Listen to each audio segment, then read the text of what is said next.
Hello, everyone. Welcome back into another episode of Palmetto Playbook. I'm Alan Marcus Harder, the 5 p.m. and the 5:30 p.m. producer here at WMBF. I'm TJ Turner. I'm a digital content producer here, and I do more of the social media side of things. And this is our second week in a row. We're joined with a special guest. Today we have Cody Tudor, a.k.a. the Banana Man, arguably one of the most recognizable fans at CCU. I try. As you can see, it's pretty. Hey, it stands out. It's it pretty stands easy to out recognize. for sure. Hard to miss. 1,000%.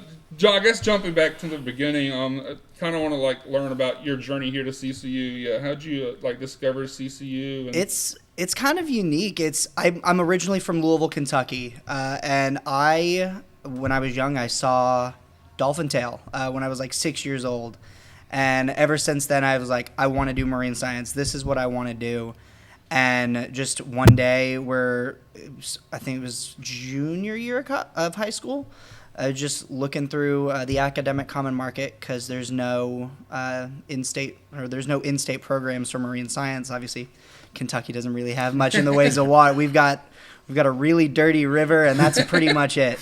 So there wasn't many options nearby, and I kind of knew I wanted to be near the beach. We were just looking, and it happened to be during 2020, and I was watching College Game Day, and they start talking about this teal football team.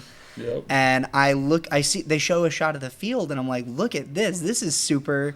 This, I've never seen this before. This is insane. And I called my mom, and I was like, Mom, look at this. Look at this cool field that they have. And she read the name and was like, I actually think they're on your common market list. So we went in, we looked at all the information, went on the website, saw right next to Myrtle Beach, great program, very known marine science program, just literally own part of their own island down in Wades, and it's been perfect. I knew immediately that was where I wanted to go. I didn't apply to any other colleges. I knew this is where I was going, and if I didn't get in, it was this or bust, really. And we made it. We got in, and we're making the best of it right now, for sure. Yeah, I definitely feel like that. You want to go ahead? Yeah, I was about to say, I guess also start to your roots. What's the origin story behind the banana suit? It really is. I just wanted to be stupid. One of my buddies freshman year, he unfortunately had to move out. He went and switched colleges, and we were helping him clean out, and he had a banana costume in his closet. And I asked him, I was like, hey, it was near Halloween. I was like, hey, are you ever going to use that? I might just hold on to it. Just give me another costume to use. And we played App State in basketball, and I was like, their colors are yellow. And being honest, attendance is pretty low at basketball games. So I was like, I go because I'm a big sports fan. I just have fun. And I was like, that'd be funny. Just wear it for a game, have some friends go with me, and we'll just heckle like we usually do. And it didn't catch on or anything. It was just we went out, had a good time, some fun pictures. I got a couple videos of me on the ESPN Plus broadcast. And that was kind of that. And I kind of never thought I would really do it again. And then baseball season came around, and we're playing Wake Forest the week after they were the number 1 team in the nation. It's already a sold-out game. Everyone's going to be there. And it's like, well, this would be a good opportunity to bring it back out. We're going to sit right above their dugout because that's where the student section is. So we just go heckle them all game and just have fun. And so I was like, we'll go banana again. It'll confuse them. It'll work great. And I did the usual, heckling, having a good time, dancing around, just having fun with it. And it got all over the ESPN Plus broadcast, and I got the attention of Joe Katz, who does the radio for Coastal. And he asked me to wear it to one more game so I could take a picture with his daughter. And I was absolutely absolutely. If someone wants to take a picture with me, 1,000%, I got you. I'll wear it to one more game. So I wore it to the next game, and it just took off from there. I got asked by players and parents. Derek Bender came up to me after the game. I was walking out, and he goes, "Hey man, I love what you're doing." And then parents during the game was like, "You got to keep doing this. This is great." And now it's tattooed on the side of my leg. It's been going for God knows how long, and it's a little too popular, honestly. It's a little too popular. Yeah, I think it's taken on a life of its own at this point. And then, obviously, the famous clip, you running out on the football field Oh my gosh. With the team. Take us through that, kind of how you got to that point, and then just like how that was and just the experience. Man, the experience it's impossible to describe, but getting there it's all Chance Miller, man. He is so amazing coming in being the athletic director. It's just, I saw a post on Twitter, and he was like, hey, we have 19 home games this week across all sports. It was over a 5-day span. I think it was from Tuesday to Sunday or something like that. And I was like, okay, like, if that's what we're doing, like, I got it. I'll figure it out. I'll find a way. And that really was it. I found a way. I went to each one, made sure to take a photo at each one, and it just kind of, I started making posts about it, and I've turned it into like a thread. And every time I posted, people would start commenting and be like, oh, he's getting a little bit closer. And finally I got the picture at the 19th game, and he reposted, and he said, the Banana Man did it. He's going to run out on the field with the team. And that was months ago. And I just kind of sat on it for months, and I was like, this is supposed to be happening. I don't know if it's gonna or not, but it's on there. Like, I have it in writing on Twitter. It's there. And finally we got closer and closer, and he was like, hey, you're still doing that, right? And I was like, if you're going to let me.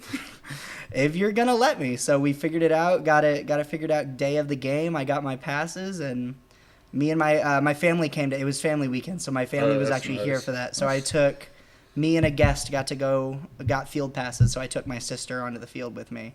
And we hung out, watched the first half of the game down there, and running out was just like the most amount of nerves that you can ever have, because I don't think the team was aware, which is really, really funny to me. Yeah. It's just a banana came into the locker room. Thank God I didn't walk into the locker room. That would have been horrible. No, I stood just at the exit of the tunnel as all of the motorcycles are coming out, and I'm shaking. It's a sold out stadium. Motorcycles are in front of me. There's fire pylons. Like, I am losing it. Yeah. And next thing I know, the team comes out, and just gets to the entrance of the tunnel, and I'm standing there and I'm looking at them like, do they know? Do they know this is happening? And the drum beat for In the Air Tonight plays, and I just start booking it. My only goal is don't fall and don't get trampled, and I managed to do both. So experience like no other. My stomach didn't stop churning for about an hour. I'm sure. I was still sitting there at halftime, and I was still feeling it. Like, it was the most insane thing I think that could ever happen, but it was so much fun, and I'm forever grateful that I got the opportunity. Yeah, I know you mentioned it with Chance Miller. He's definitely elevated a lot. Like, as a More South than you Carolina could fan, imagine. as a South Carolina fan, I was like sad to see him leave. But when I found out he was coming here to Conway, I was like, okay, this is perfect. Yeah, it was like, you get even more up close and personal he's with it. definitely doing great things. I know you mentioned earlier about for baseball specifically, like rattling players. I know if I remember correctly, this past season, like the Clemson game and even the regional, I saw catching headlines with leading the charge over there, making sure. Got to make sure the other team is just as rattled as they can be. Yeah. Like, it was the Clemson one. That was the first time that anything I did ever really got popular. Like, it was just happened to be someone recording as we're heckling in the bullpen, and it was Clemson. So everyone was having a good time. Everyone's more rowdy, like in-state rival, but also the baseball team was good. Like, there's so many different factors that just led to that being more of a rowdy environment. And it was so much fun to just happen to get the good voice clip of, are you sure this is the kid? Are you sure?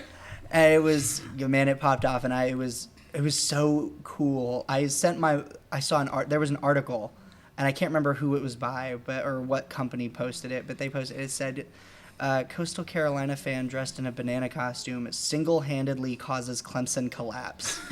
And I laughed so hard because someone wrote that. Yeah. Someone had to sit there. They got paid to sit there and write that, and I think that's amazing. And if you look at the stats, the guy that we were heckling, he went in, he threw 5 pitches, gave up 2 earned runs, and was back out of the game. So if you're trying to tell me that heckling doesn't work, I have evidence that proves otherwise. So, no, that was absolutely one of. Yeah, I have a lot of things that I say are the most fun thing that I've ever done, but that was like those two are 1,000% up at the top of the list. It was so much fun. You definitely did your job as to create 1,000% that home field advantage every time. If there's one thing that I always try to do, it's either make the crowd get into it, whether that's by chanting stuff, whether that's by just being loud and being fun. Because I think a lot of it is when one person is being loud and it's not like obnoxious, like you're not being mean, you're not being rude. Yeah. Like you're just going and you're just having fun with people. Other people they feel more comfortable. They start having fun. I know you mentioned a few of your like top moments. Is there another like favorite memory that stands out as your time here at CCU? Man, I actually recently the coolest, maybe not the coolest, but definitely like the most. I take it the hardest. There are kids that have started wearing banana costumes. Oh, okay. Because like at Coastal football games because of me, and at first I was like, oh, it's just random, like it's not because of me, people. And then I talked to them, and they were like, yeah, no, they started wearing it for you, and I was like, oh, that's are crazy. you serious? Like that, for some people that might not be the coolest thing. But that's the coolest thing. Yeah. The fact that for some reason there's some kids who like actually look up to me and like that's super cool. Like that's how I would have been like that's how I was as a kid looking at Peyton Manning. Yeah. Like that's like the type of idolism that you feel from that. And I'm like the fact that there's even a remote chance that one day I'm going to be like remembered by someone. Like that's the coolest idea is like that person was super cool and to have that maybe be me is it's the coolest. It's just the coolest. So there's definitely been a lot of cool moments. Like obviously they're running out the Twitter. The going to Omaha was absolutely one of the best ones. Like getting to go on that trip. And big shout out to my grandmother for that one. We found out we were going when I really wanted to go to Auburn for the Super Regional. I was like, I just couldn't swing it. I had work. I was back home for the summer. I was like, I can't get off that early. And I told my mom, I was like, if we make it to Omaha and we make it to the championship series, I'm not missing it. There is not a chance in the world I can miss that. Like, there's no way. Yeah. And so I made a post on my Twitter. I was like, hey, if anyone wants to make donations, I'm trying to get down there.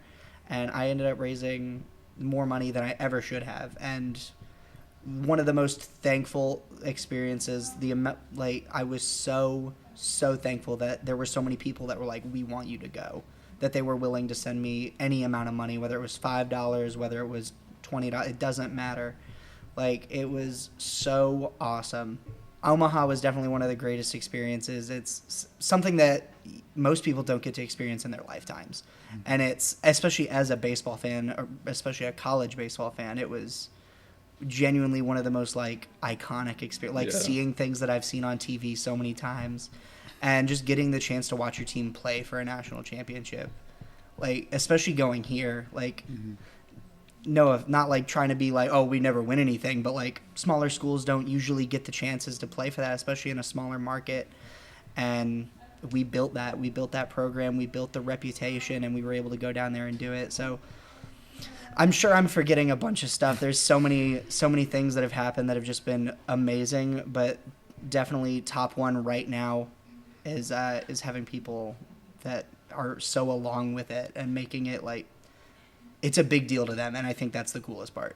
Yeah. And we've got the Banana Man in CCU, and we've got Banana Ball coming to CCU soon. Yeah, we do. I believe the Party Animals are playing at Springbrook Stadium. Banana Ball League champions. Yeah. They just won it last night, so...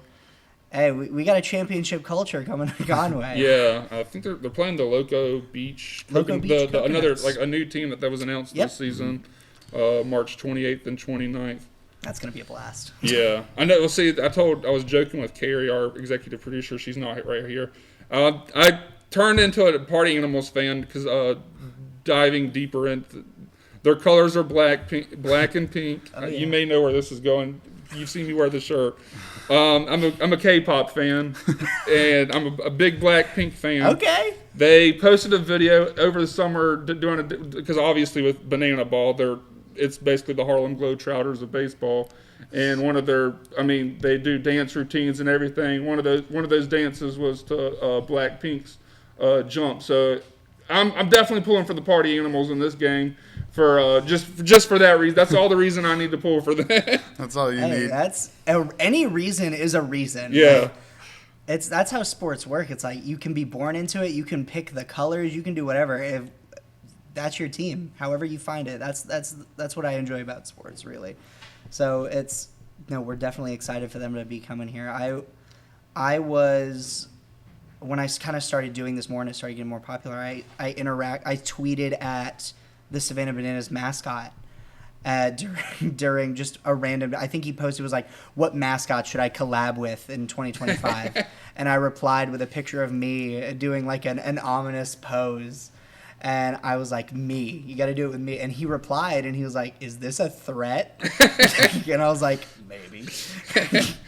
And since then, we don't interact a lot. It's not like we're best friends or anything, but we've interacted a good few times. Like when the Clemson video started popping off, the mascot for the Savannah Bananas commented on one of the posts and tagged me in it and said it was just Banana Man Spotted. I was like, it's weird enough that I've interacted with him, but the fact that he knows who I am enough to recognize that was me and then tag me in the post, what are we doing? No, but I know some people don't like it. Some people aren't banana ball people, but the way that I look at it is it's a good time. It's just a good time. It's not trying to replace baseball. It's not trying to be baseball.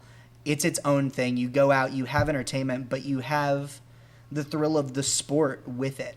And the fact that it's actually competitive while still being entertainment, it's kind of like, I'm also a big WWE fan, big wrestling fan. So that's kind of the way that I argue that is like, you can say, oh, it's fake. It's not fake. It's scripted. I totally understand that argument, but it's just like watching a TV show. The athletics are real. They may not hit each other every time, but the athletics, the way that they move, it makes it no less impressive that they're able to go out there and put on that spectacle, even though they know the outcome. We don't. Yeah. We don't know what's going on. It's just like predicting who's going to win a baseball game. You don't know who's going to win. It's just a good time. And while obviously Banana Ball is very different, it's kind of got the same idea of entertaining people and being fun for everybody. So if you're not a Banana Ball person, just watch a game. But don't go into it like, if you're a baseball fan and you're like, oh, this is ruining the game. It's not trying to be baseball. Yeah. It's its own thing, and it's just fun to experience. And I'm very excited to actually get to go. Well, hopefully. Yeah, I was about to say, as we wrap up this topic, is it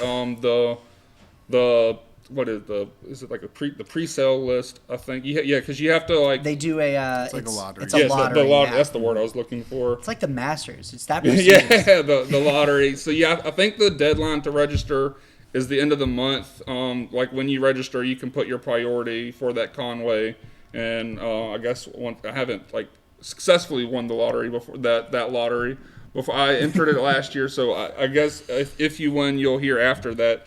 But definitely, it's definitely, if you're interested in going, make sure you sign up for that lottery before the deadline so you can try to get tickets for those two games.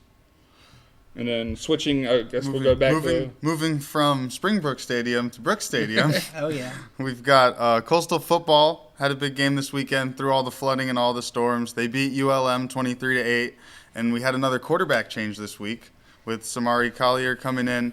He only threw 15 passes this week because of the weather, but he played pretty well, had 86 yards rushing, and had a touchdown rushing and a touchdown passing, which in this game points were hard to come by. So having 2 touchdowns yourself was definitely no small task given the weather. Absolutely huge, and especially in that weather, like there was a lot of talk on Twitter after the game. It was like, oh, look at that attendance. I'm like, okay, you can put it on whoever you want, but let the rain. Like most people aren't going to be like, yeah, let's go to this rain game, and.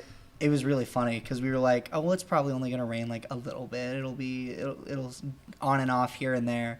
And it was not on and off here and there. It was a constant downpour. It was my first, because I'm also a Carolina fan, I mentioned before. So like I have season tickets to theirs. And this is like the first game this season where it's like not a crossover. And I made sure, and I had tickets to go to the Conway game, so obviously I went.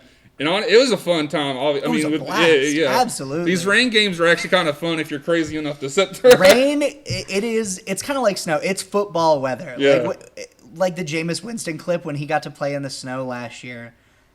Snow is the one weather that most football players would love to play in. You wouldn't expect that. But that's the one bit of weather that most football players want to play in. And rain kind of has that same factor. It makes the game more difficult. Yeah. But it also makes the game more fun, and you can go out and just have a good time. And even in the stands, we were having a blast. Yeah. It made it no less energetic. I don't care how many people were there. We were having a blast out there, and we were being just as loud as always. Yeah. I know, see, like, the score was 23-8. I will say, being there, that score line, actually, I would say it flatters ULM, because just watching that game, CCU dominated. It was dominant. Yeah. Absolutely. Yeah, I mean, as bad as the season has been so far, this is a game where CCU put their mark on from the very get-go. They had a few turnovers in the red zone and a few mishaps. That score could have been a whole lot. Oh yeah, absolutely. Yeah. Even just just talking about how the score could be better or worse for us or them. The first first two drives, we'll say. The third one was a little different, but we should have got touchdowns on those. But, it's a rain game, ball's slippery, you kind of got to figure out your game plan. So it took them a little bit to kind of get used to everything. And, I think it was the second drive, Tad he tried to switch it to grab the ball with his hand, and it just slips out. Yeah. It's nothing that's like, oh, well, he's bad at football. It's a rain game, it happens. But those first two drives were really close to just being touchdowns. Yeah. And then you have when Samari threw the pass, it was deep and they just stripped it. It's a rain game. It just happens like that. So the offense, for it being a rain game, for all the struggles that the offense has had, looked really good, both with Tad and with Samari. But it was, I'm trying to find the right words, but it really was something to look forward to. It kind of gave you that glimpse of, even though it was a rain game, you can't really put that into a normal setting scenario. It just kind of gives you that little glimpse of kind of like what the South Alabama game did. Yeah. Gives you that glimpse of this team has what it takes to get it going on offense, and the defense done what they've done all year minus ODU. They've dominated. Yeah. The defense is outstanding, and they proved it again last week. Yeah, and we've talked about their struggles all season, but they're sitting currently second in the East in the Sun Belt, which is very surprising given how much they have. I didn't even realize Old Dominion lost. They lost to Marshall. Yeah, by 20-something points, and I didn't even realize that until this morning. Don't get me wrong. I love Marshall. I'm a big I've been there a couple times. Marshall's great. What? They lost. They're the team that lost everyone in the offseason, I believe. They didn't get to play their bowl game because their coach left and everyone transferred. Yeah. So expectations were low, and it's not like I was like, oh, they're going to be the worst team in the Sun Belt. Yeah. But that was definitely the surprise of the Sun Belt last week. But Yeah. I saw a post and I really liked it. I was like, that's the law of the Sun Belt. The worst team is going to beat the best team just because. Yeah. Just because they can. It's the Fun Belt for a reason. Yes, it is. Oh, yes, it is. And then moving across the state, Clemson had a pretty regular game. We expected this one to go this way. 41-10 win over Boston College. This one was, like I said, pretty much to be expected. Handed win here for Clemson. No major huge stats that jump off the stat sheet to you in this game. Klubnik had another good game, 280 yards, a pass touchdown, a rush touchdown. We saw a little less out of Adam Randall this week as we have in past weeks, but I think they were just getting the ball out of Klubnik's hands and not really running it as much as they have been. Yeah, I guess this is the version of Clemson fans we're hoping to see from the get-go, from the start of the season. I don't know how much we can – I know Boston College isn't they're not one of the best teams in the ACC, so I don't know how much we can take from this game. But obviously they played well, which, I mean, you want to see that. You don't want to, play down to your opponents. So I guess it's a good thing to see them get that lead. And I guess we'll move to the other team in the state. South Carolina hitting the road to LSU, which at the beginning of the season I thought, I just chalked this game up as an L. automatic L, no hope. But as the weeks have gone on, LSU's offense hasn't looked good, which, I mean, South Carolina's hasn't either. We'll get to that in a second. But, I mean, coming into this week, I thought it could be winnable if South Carolina played a perfect game. And the defense did their job. I think you said they had a few turnovers. Three. Yeah, I Three mean, when turnovers you in hold this LSU to 20 points, you have a shot at winning the game if the offense can find something, which has been the problem all season with, I guess we'll get into this rant now with Mike Shula as our offensive coordinator. Should not Marcus's favorite coordinator. That's a yeah. Let's not put those words in my mouth. But honestly, coming off of a bye week, you had 2 weeks to prepare for this game and only put up 10 points. This offense has struggled all season. And I think a large part of that has to do with Mike Shula. I know he made a coaching change since that game, since the LSU game. Lonnie Teasley, the offensive line coordinator, he's been let go. We moved Sean Elliott, he was with the program, I know, leading up to my freshman year of college. He became the interim head coach then. I think he was the tight end coach this season, but he's now taking charge of the offensive line. But Mike Shula, I don't know what you got in this program, but honestly, you should be looking for a new job right now. This offense has been bad, and coming into this season, we thought that was going to be a huge part of this team, but obviously it hasn't been. It's struggled all season. We're underperforming. I think, honestly, Sellers has regressed back. He hasn't looked as good as he did at the end of the last season, and I don't think we're playing to his strong suits with the QB running. And I mean, we'll go to the offensive line issues when you're basically letting the whole entire defense through. It's kind of hard to settle in the pocket, make those throws when you're having to run for your life every single play.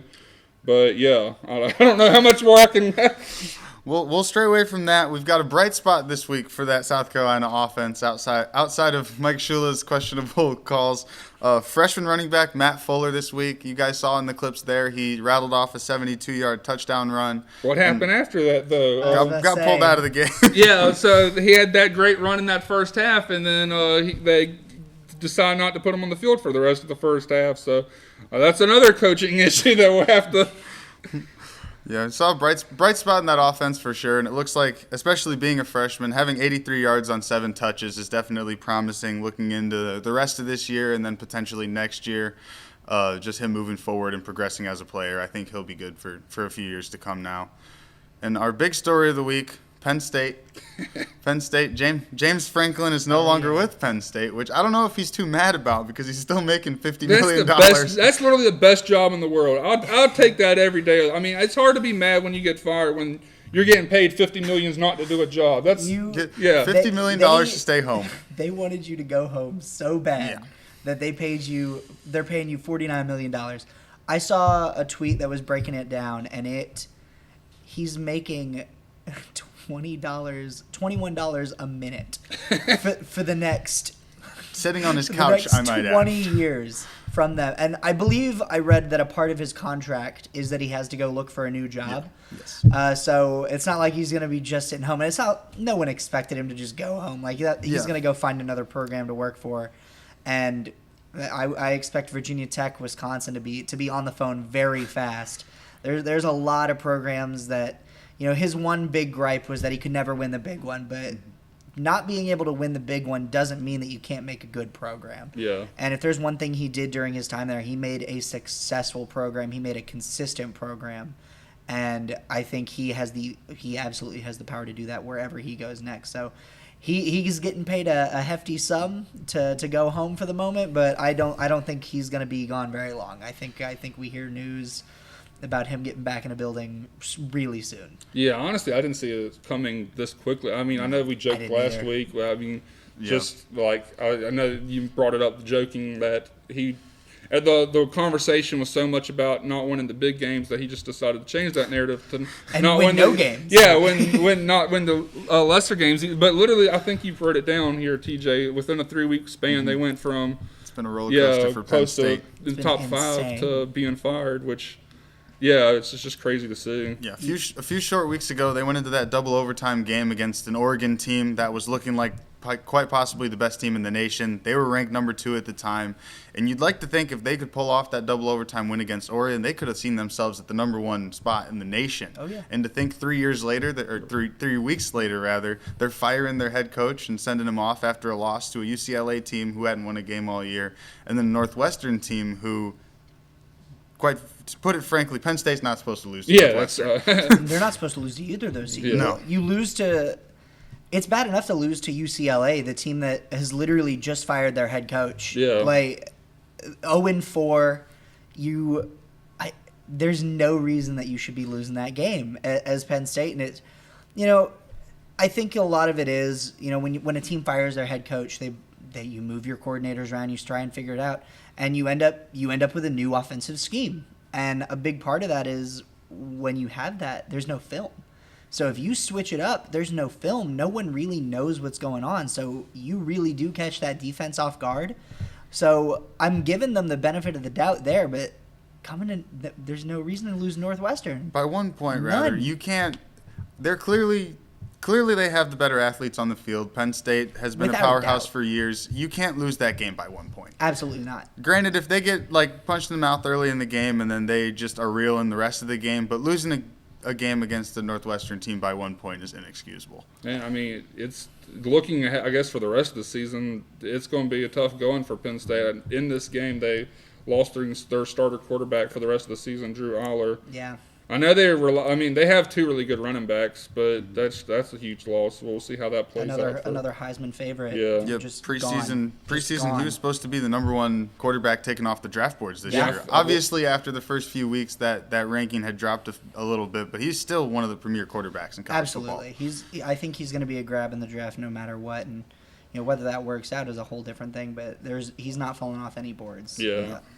Yeah, he might get taken a little later because of injury, but he's definitely going to get For picked sure. pretty high in the draft. And then moving on to the NFL, we've got good news for Yeah, the we Panthers do. again. Yeah, we do. Me and Alan Marcus have been talking about it all year. We're just going to keep I think- speaking it. We're going to keep speaking it into existence. The Well, Carolina Panthers. Well, they that was pulled your off- method. My method was to, I said, if my negativity is the reason they start winning, I guess I got to keep doing it because something's working. It's Yeah, just the those gorgeous jerseys. The combination of my faith and Alan Marcus's no faith in the team is just a recipe for success Somewhere in the Carolina. middle, yeah, somewhere in the middle there. They are undefeated at home so far to start this season. They're 3-0 now, beating the Dallas Cowboys, who the Dallas Cowboys are usually always a good team. 30-27 win. And then we talked last week about Rico Dowdle's 200 rushing yard performance, and he went back and did it again. He didn't quite have 200 rushing yards this year, as you see a touchdown catch there from Rico Dowdle. He had 239 all-purpose yards, and then that was his sole touchdown there. He's been a very bright spot on this Carolina Panthers offense for sure this whole season. This was also a revenge game for him. I guess you could call it. I'm putting it out there. That's not his words, I guess. But he played for the Cowboys last season. And I was actually surprised to learn that, like you said, the 239 all-purpose yards, that's I think the Panthers franchise record, which, I mean, when you think they had Christian McCaffrey on the team just a few years ago, to beat a record that he had is, you know you're doing something good then. Yeah, following up Christian McCaffrey and putting on better performances than he did, the Carolina Panthers legend he was, I think it's just anything you can do that can top McCaffrey in that state is going to be impressive. Yeah, 1,000%. There's a lot of cowboy haters in the world. And I don't consider myself one of them, but it's funny to see the Cowboys lose. Yeah. It is always fun to see a team that thinks that it's their year and It's you always go out their and lose. year. And this is one thing I've talked about a lot recently, just with friends, is the NFL is insane this year. Mm-hmm. Like you just had last night, the Falcons beat the Bills. Like what are we talking about? The Falcons beat the Bills, who beat the Ravens, who beat Yeah, there's everybody's beating everybody. all of these teams, and then you've got the Panthers, who just beat the Cowboys, who tied with the Packers, who lost to the Browns. What is- there's a lot going on. it is what a season for the NFL, for and sure. we are only 6 weeks in. We are only 6 weeks in, and it is already one of the most talking point seasons we've seen in a long time. Speaking one of those talking points, we're 6 weeks into the season, and I'll let Banana Man take this one over. We found out today that he's a Colts fan. They're 5-1 on the year. Baby. The Indianapolis Colts are on fire. And, man, going into this season, there was not a lot of hope in Indianapolis. There really wasn't. Anthony Richardson, we took him at number 4 in the draft, and there was a lot of expectations on him. And that's a hard place to come into, but he had the skills to do it 1,000%. He showed it at Florida. He earned that draft pick, but it hasn't worked out. He hasn't been able to make the short throws, and even though his running ability was there, he ran into a couple injuries. It just wasn't working out. And you bring in Daniel Jones in the offseason, everyone's kind of like, oh, it's like Daniel Jones isn't a bad quarterback. We've seen him have bright spots. He earned that contract in New York. He had a couple really good seasons, but he didn't have the pieces. And a lot of people were like, well, is it him or is it the pieces? Yeah.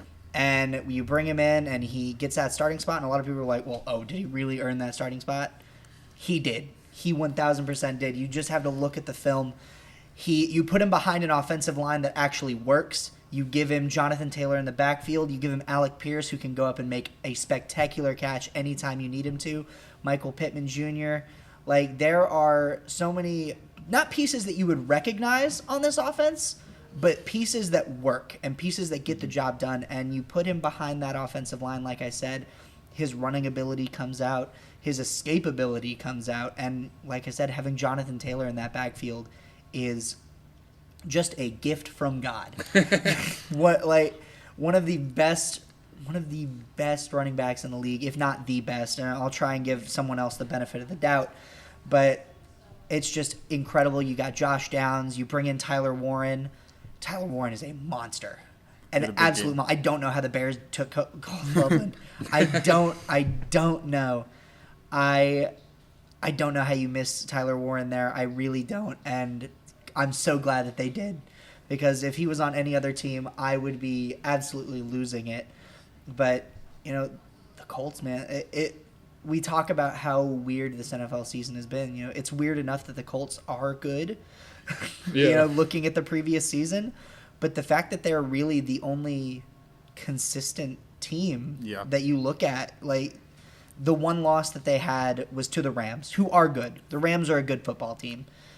But they should have won that game. Ashton Doolin single-handedly took 14 points off the board by dropping the ball before the end zone, and then a holding call on a 70-yard touchdown run. Like, you single-handedly take 14 points off the board, you should be 6-0 right now. That's football, that's how it goes, but Indy is hype right now. And it was so weird being a fan, because I was like, week 1, let's see how it goes. Let's see how Daniel Jones looks.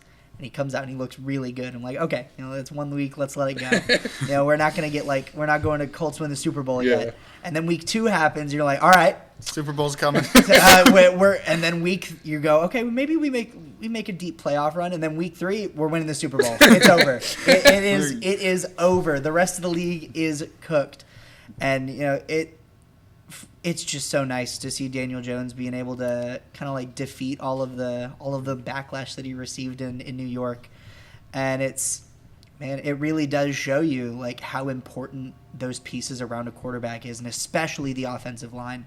Because I think that's one of the things that the Giants miss most is their offensive line, and I think they really do struggle with that. And they started to make some improvements, and especially right now, Jackson Dart, Cam Scatterbo, the Giants look really good.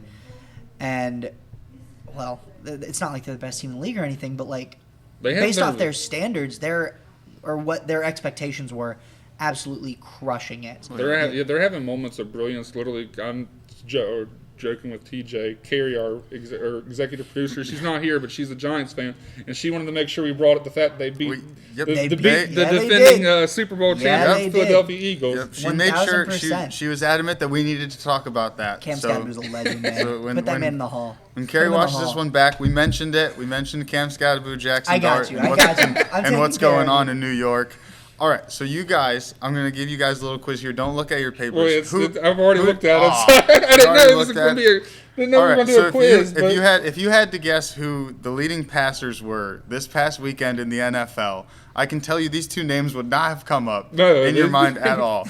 So the two leading passers this weekend were Jacoby Brissett, who is on the Arizona Cardinals, which if he didn't put up that 320 passing yard stat line, I don't even know if I would have known he was on the Cardinals. Well, I was about to say, point. honestly, I didn't even know he was still in the league. Yeah. If I'm being honest. Yeah, I Colts wasn't sure legend, if he was Jacoby still on a Brissett. team. And then Mac Jones on the 49ers, I might add. He was also up there. Those two led the league in passing yards this weekend. Jacoby Brissett and Mac Jones on two teams that I didn't even know either player was on the team before a couple weeks ago when Amen. Mac Jones took the starting job with Brock Purdy going out with injury. And it's Was- worked out well for him too. Was but- this Jacoby Brissett's first game? I believe- Kyler was out. Yeah. I believe he had a foot injury. Okay. Yeah, I believe this And- was his first full game. It was his revenge game too. Colts legend Jacoby Brissett. No, I was so weird watching the game because I was like, oh my god, Jacoby Brissett's at quarterback. When Andrew Luck retired, that was our quarterback. Jacoby Yeah. Brissett was our Yep. quarterback that year, and it did not go well. But no, he's great.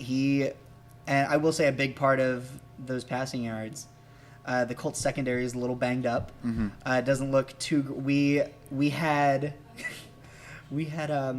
our two main cornerbacks. Kenny Moore is out with an injury right now, and then Charvarius Ward ran into a Warm-ups. tight end Yep. pregame and I went out with a saw concussion. I saw that clip. They ran into each other in warm-ups. was- The Colts had two injuries in warm-ups this week. Okay, yeah, and then Anthony Anthony Richardson Richardson- fractures his Oh, orbital that- bone okay, Yep. yeah. with a stretch band that came back and slapped him in the face. And I always knew those things were trouble. There's some I voodoo always magic knew. going on in No, Indiana it's- this season. But man, excuse me. From the perspective of a Colts fan, it shows you how important having a good secondary is, because the Colts defense has been really good this year. You got the line, you've got DeForest Buckner, Kwity Paye, you've got, last year's leading tackler Zaire Franklin, Laiatu Latu. Like, you have all of these pieces that just lead for a dominant defensive front, defensive middle. But when you're losing your cornerbacks and when you're starting essentially rookies at the cornerback position, that's what happens. Like, there's no consistency when you have to start, like I said, when you're starting rookies. But all credit to Jacoby and the Cardinals. They went out there and they made sure, they knew that was a situation. You find out pregame and you're like, okay, hammer the secondary. And they did it all game. And they did it super well. They made sure that they made sure to take advantage for sure. And, while that's probably not a stat line you would normally see, it's just kind of you got to learn how to take advantage of those situations. And they did, and they almost came away with a win for it.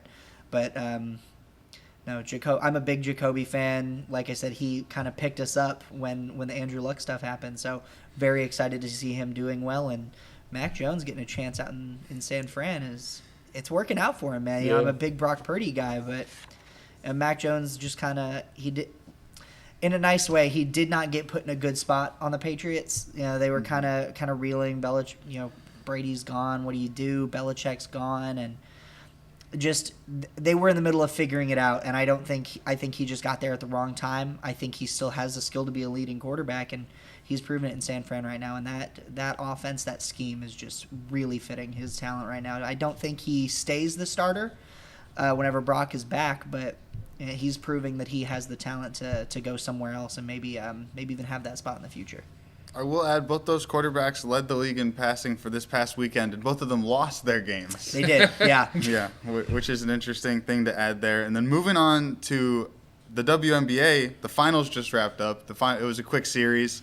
A'ja Wilson dropped 31 points in Game 4 for a clean sweep of the Phoenix Mercury.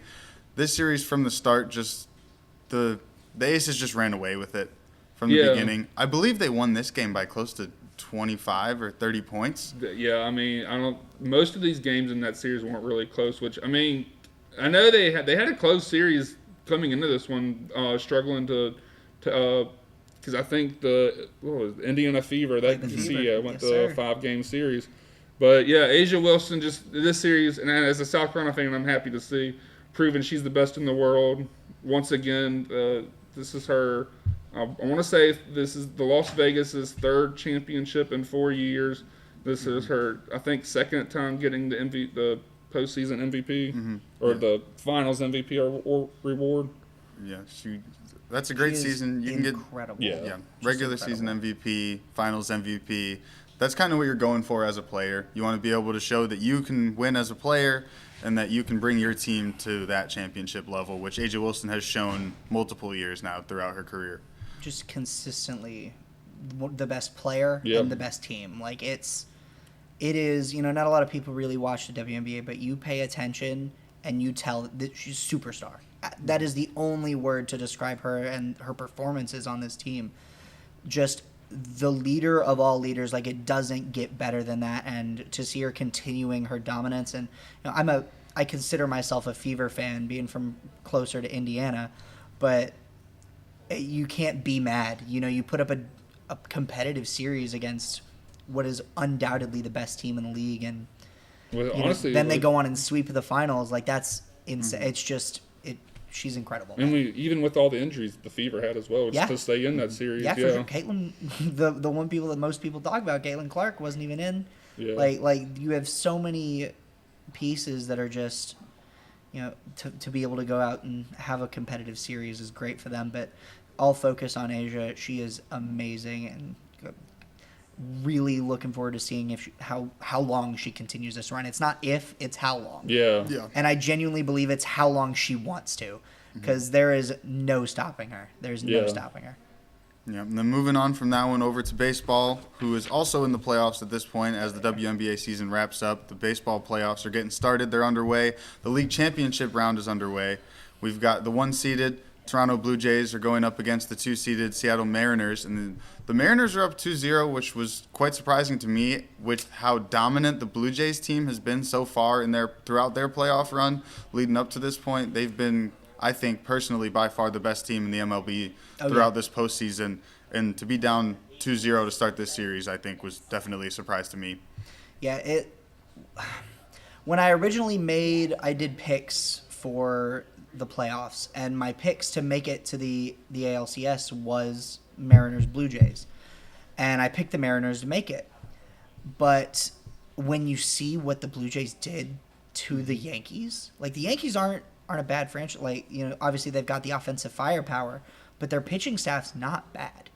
It's by no stretch of the meaning, it is not a bad bullpen. It's not a bad starting rotation.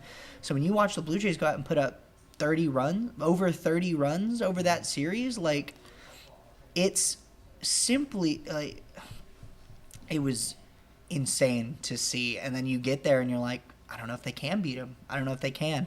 And they put up 10 yesterday. They put up, they win game 1 3-1. Like, it's there is something brewing in Seattle, and I would love to say that I picked it, but I will say my confidence was not great going into it. So excited to see that they're doing well, but they go to Seattle trying to finish it off. See if they can do it. Even with that Seattle coming off the last round, who was it? Detroit they played. Detroit, yeah. And that crazy, 15 inning game, just that quick turnaround to go straight up to Toronto and up 2-0. It's insane.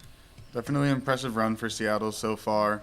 And then moving over to the other series, the NLCS, we've got the LA Dodgers going up against the Milwaukee Brewers. The Dodgers are currently up 1-0, and that game 2 is happening tonight as we're recording this on Tuesday night. So when you guys are watching this, you'll know who has won that game. But right now, this series, I think this is the other series. It looks like Seattle's going to run away with it, but this one I think is still going to be up in the air, and I could see this one going pretty deep, 5, 6, 7 games. If I remember correctly, both these games, or that first game was really close. Back and forth. So it was 2-0, bottom 9, and the Brewers almost tied it. They had bases loaded. They were about 2 inches away from a game tying hit by pitch. If you're at the plate in that situation and you move out of the way of that pitch, I'd feel horrible. I would feel horrible. But it's baseball. It happens. It's this series specifically. I'm a Reds fan, so I despise both of these franchises. So it really is a lose-lose for me. But These two teams absolutely deserve the spot that they're in. They are the best teams in the NL. I personally thought that Philly was going to get in over LA, but they went in and took care of business. I wasn't expecting it, but man, you go in and you see what happened, and it was just, you can't deny it. LA deserves the spot that they're in, and Milwaukee, they talk about it a lot. They were saying no one really knows anyone on this roster. Like, you've got your 2, 3, 4, or your 1, 2, 3, 4, and kind of names that people recognize. But a lot of the back of the lineup, most people wouldn't recognize. Like, it really is just a team of. They said it on the broadcast, a team of average Joes. Like, most people wouldn't recognize, and they're going out and playing like they're the best team in the league. They had the best record. They were the 1 seed, not just in the NL, but in the entirety of baseball. And I personally said the Brewers have trouble closing things out in the playoffs. They have trouble when they get there. They just struggle. And we haven't seen that yet. We have not seen it. They lose game 1 here, but despite the hitting woes, you're facing the Dodgers, one of the greatest rotations in baseball. Yeah. You've Blake Snell go 8 scoreless with only 1 hit, like 1 or 2 hits. Like, this rotation is great. Now, the problem for the Dodgers is that bullpen. The bullpen is bad. And if their bullpen can just hold together, they'll be fine. But we saw it last night. You go into the bottom of the 9th, give up a run, bases loaded. Like, you almost blew that game. And obviously they're aware of the bullpen woes. But if I'm the Dodgers, I am taking every starter that I can. And if you can't get at least 7 innings, you can't be confident in a game. No matter what lead you have. Like I said, I'm a Reds fan.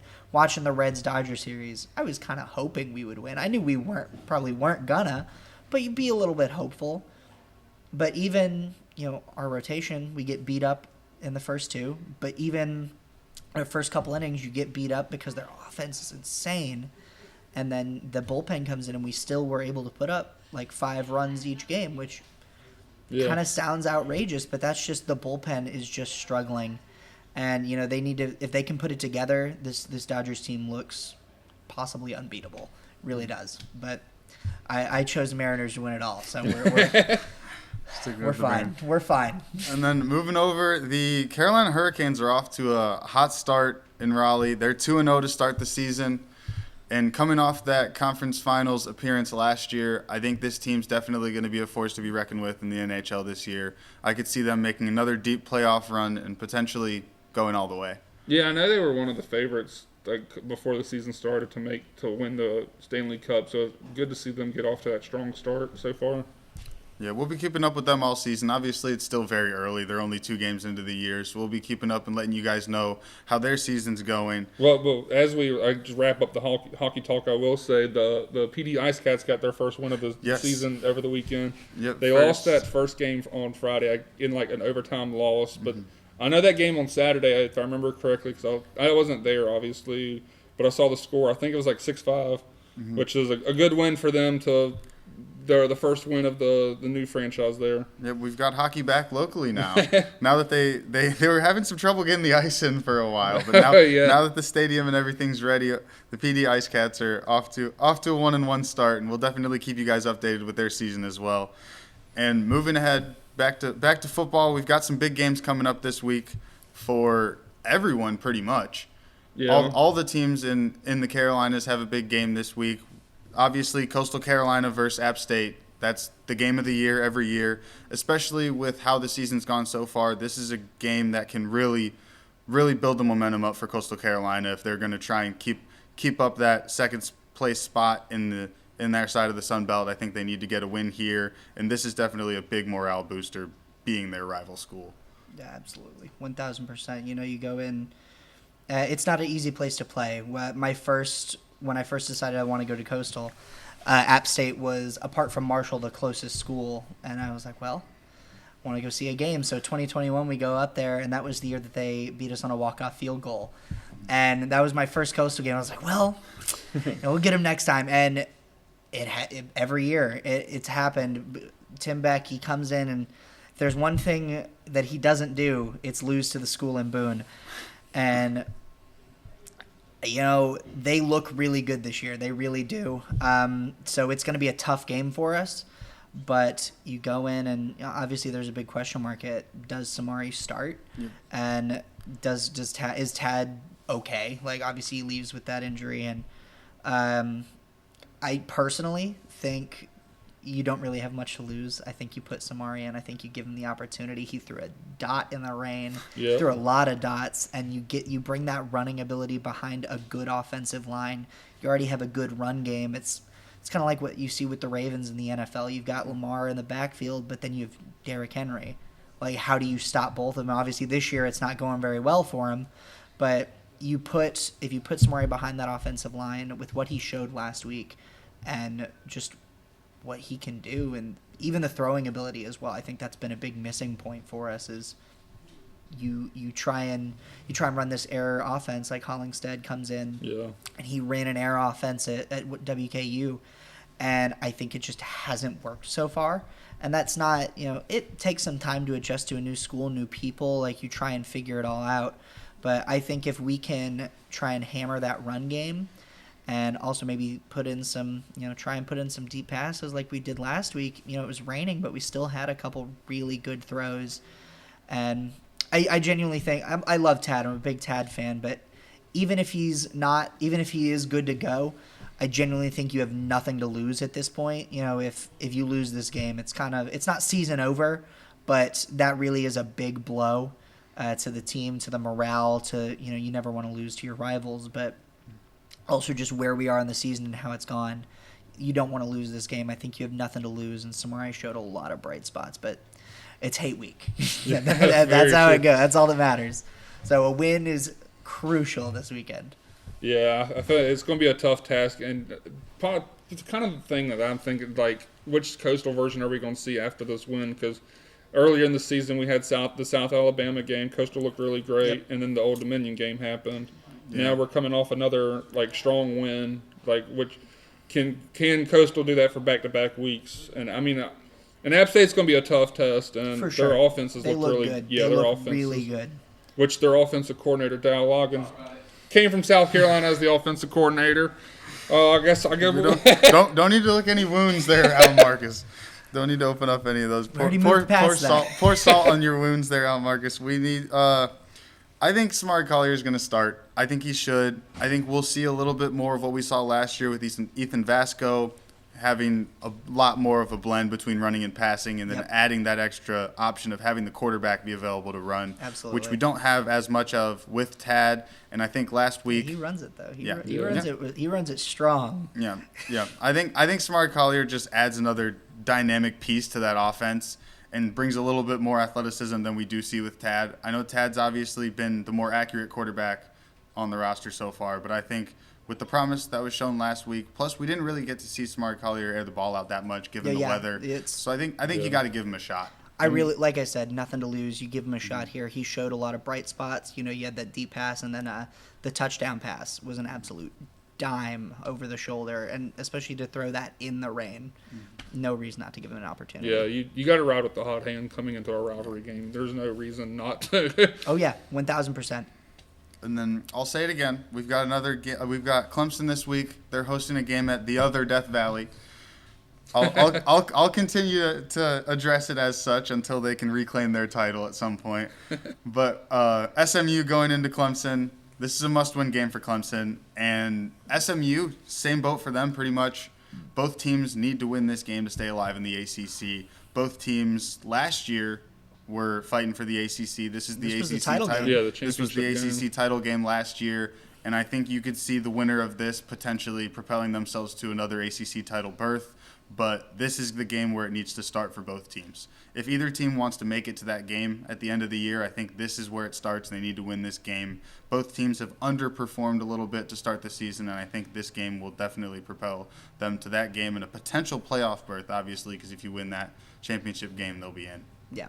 Which, I mean, there's literally no room for error at this point for either of these teams. You have to keep winning to go in. And I know Clemson has done well to dominate these lesser ACC opponents, but They got a tough game against SMU. Can they keep that same momentum going against an equal opponent for this weekend? Yeah, I think we're going to see a shootout in Death Valley this week. I think we're going to see the score get into the 30s, 40s, potentially the 50s. Definitely possible. That ACC championship game last year, I want to say they put up 51. Yeah, It was definitely a shootout. Yeah, It definitely close was. to it. They put up a lot of points in that game from both sides. And I know Clemson got out to a big lead in that game, and then SMU just couldn't come back. So I think they're definitely going to need to do that again in this game. I will say for this one, I think the big question mark is SMU right now. And they've had some really good showings, but they've also had some not so good showings. And, Clemson has its own question marks, especially on the offense. They've had their own struggles this year. But I think I trust Clemson enough. I trust Klubnik enough to go out and just have a good game.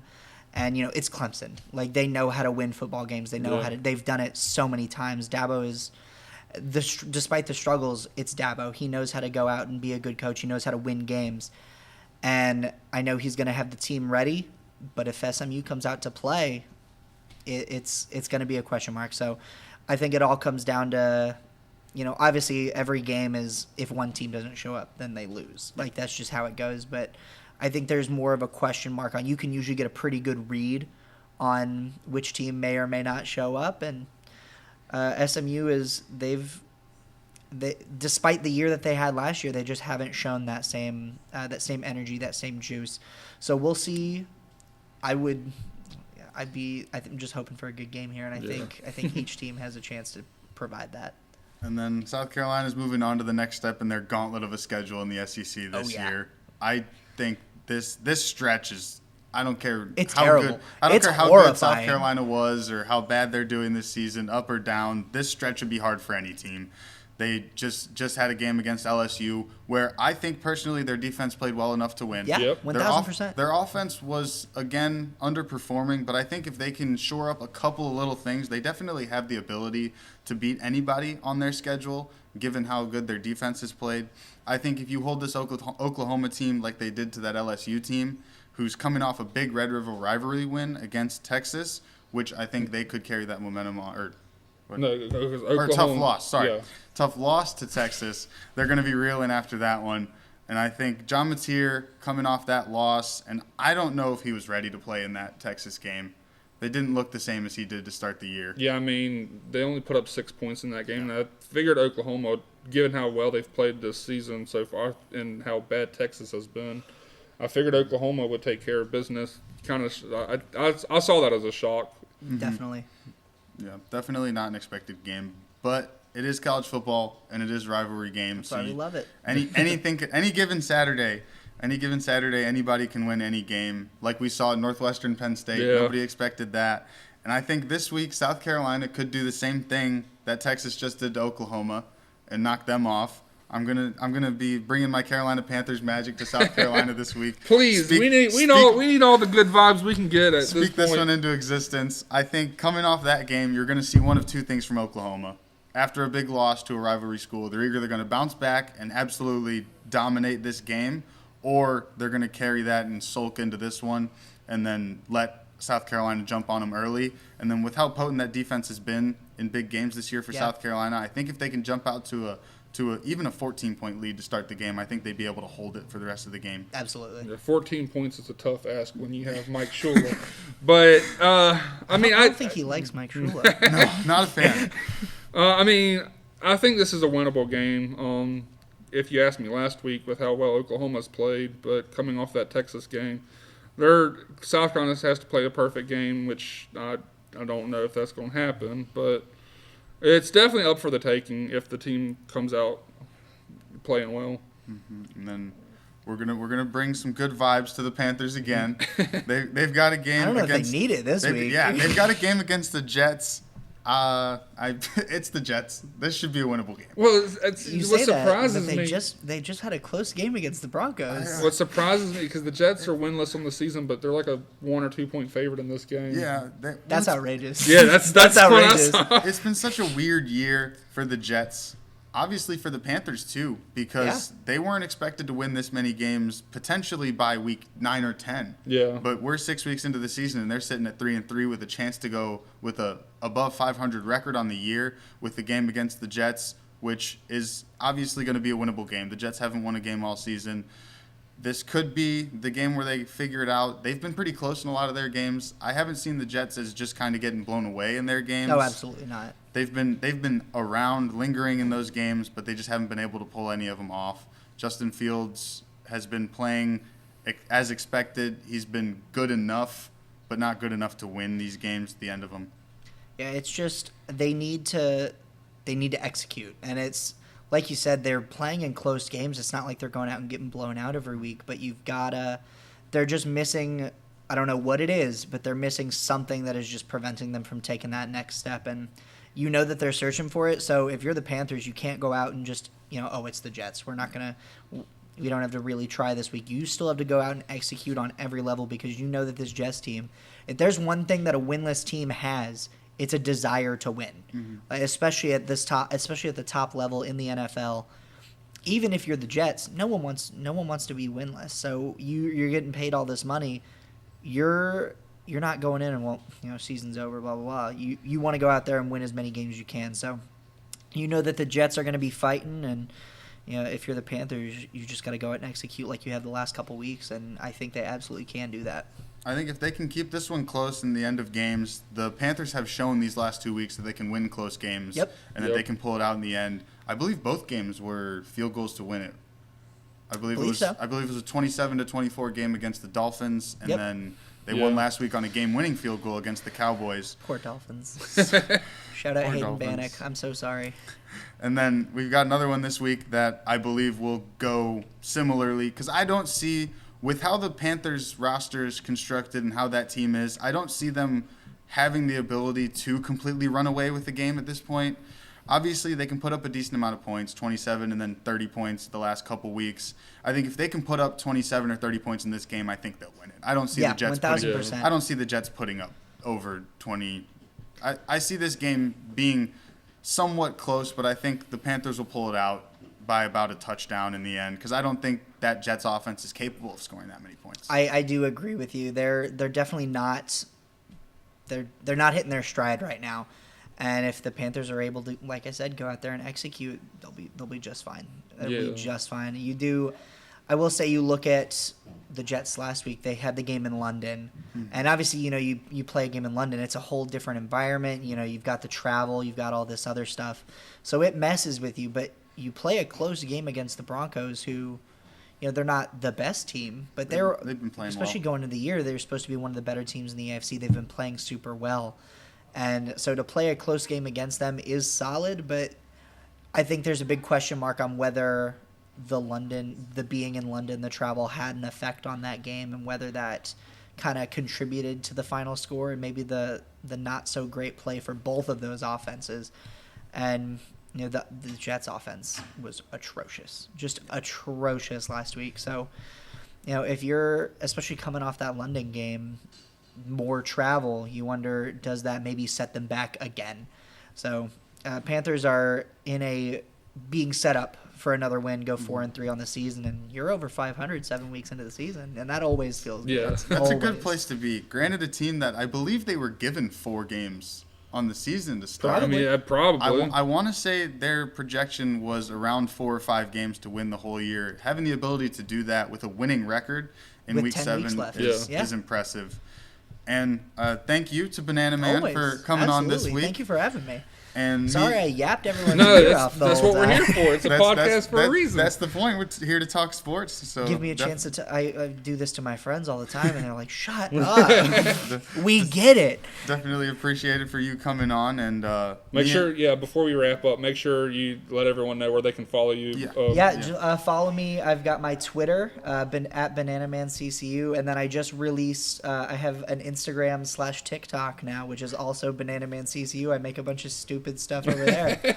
So go check that out and give me a like, give me a follow. I don't know how I got here, but we're gonna grow it as big as we possibly can. Tune into CCU Athletics, and you'll see Every- him on the every broadcast. game, Yeah. everywhere. If you see a random banana in the stands, you know you Oh, saw just him look here for too. the glimpse of yellow. I'm about the only one. And then me and Alan Marcus will see you next week here again. Make sure you guys like, comment, share, subscribe, and we'll see you guys next week to round out these games again.